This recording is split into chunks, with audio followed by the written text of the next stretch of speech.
Hello, I'm Lucas, and this is Strike the Sun MD, and it is Poetry Thursday, which means I will read a poem and give my thoughts to celebrate this wonderful occasion given to me by my friend as a celebration of poetry, and now I give it to you. And given that it is Black History Month, I figured we could read a black poet. And with that, I had planned on doing another Langston Hughes, but I figured I already read one poem by him. Let's do one by Maya Angelou. Why not? This poem is Caged Bird by Maya Angelou, and the last few weeks I've been doing it more as a what does the poem mean rather than what does the poem mean to me, which is how I want this series to go. So I will give more of the questions that come up in my head and thoughts, as opposed to what I think it is supposed to try to say. So, Caged Bird by Maya Angelou. Maya Angelou? Maya Angelou. A free bird leaps on the back of the wind and floats downstream till the current ends and dips his wing in the orange sun rays and dares to claim the sky. But a bird that stalks down his narrow cage can seldom see through his bars of rage. His wings are clipped and his feet are tied, so he opens his throat to sing. The caged bird sings with a fearful trill of things unknown but longed for still, and his tune is heard on the distant hill, for the caged bird sings of freedom.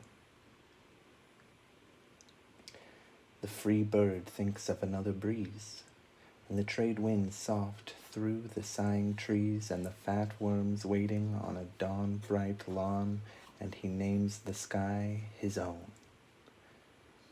But a caged bird stands on the grave of dreams. His shadow shouts at a nightmare scream. His wings are clipped and his feet are tied, so he opens his throat to sing. The caged bird sings with a fearful trill of things unknown, but longed for still, and his tune is heard on the distant hill, for the caged bird sings of freedom.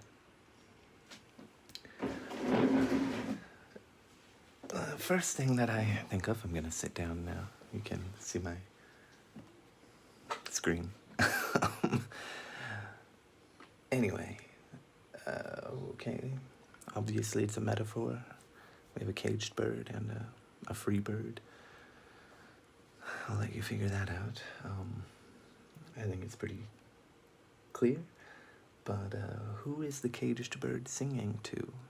Is he singing to the free bird about his plight, about the situation he's in or she's in?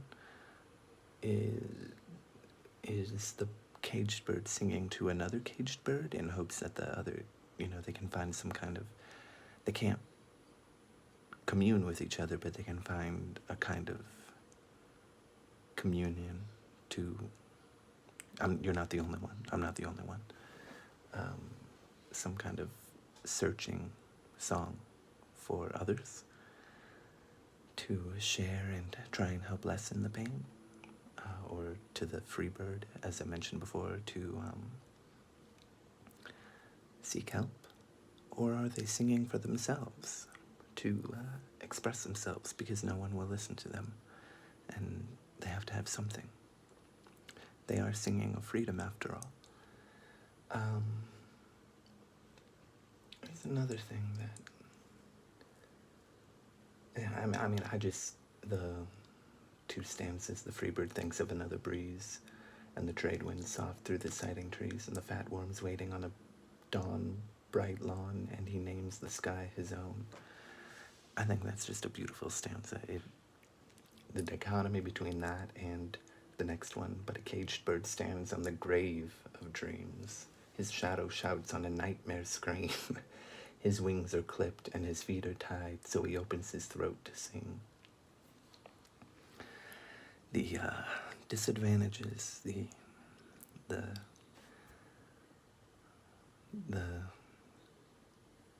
the disadvantages that the caged bird has,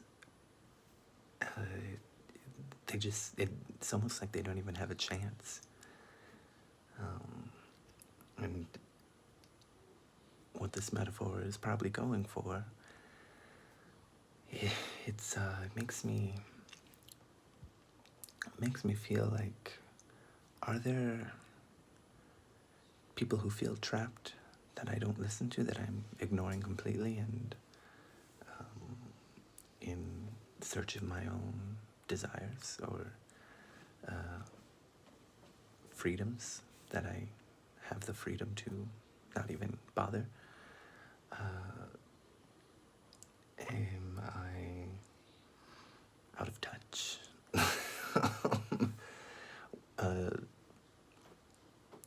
Maybe not necessarily with the Black community, as I imagine this poem is probably going for, but other communities that are maybe not represented well. Other caged birds, for example, what's happening in America's southwest border. We'll leave it at that.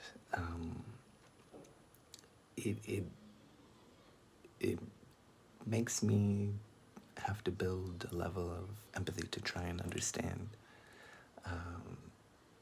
someone who's not me, I guess. And that's what I really appreciate about this poem. I think it using this is fairly common metaphor, or common by now at least,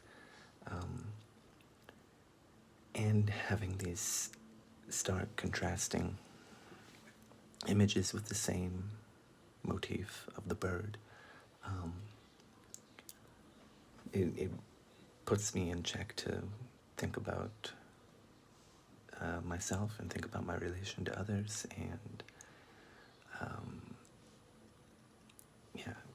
it's a sad poem to read. It kind of hurts in a way, but it's in a powerful way to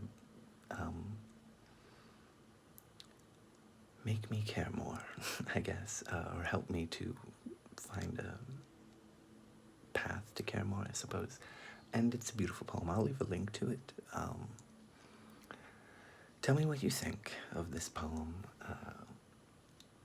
I really love it, and I hope you enjoy it. Maybe my reading is not good. I can leave a link to some other readings that I find. But if there's a poem that you'd like me to do, probably when February is over, or even next week, if there's a poem you'd like me to cover, I will do so. Just tell me in the comments. And that's all. Thank you. Goodbye.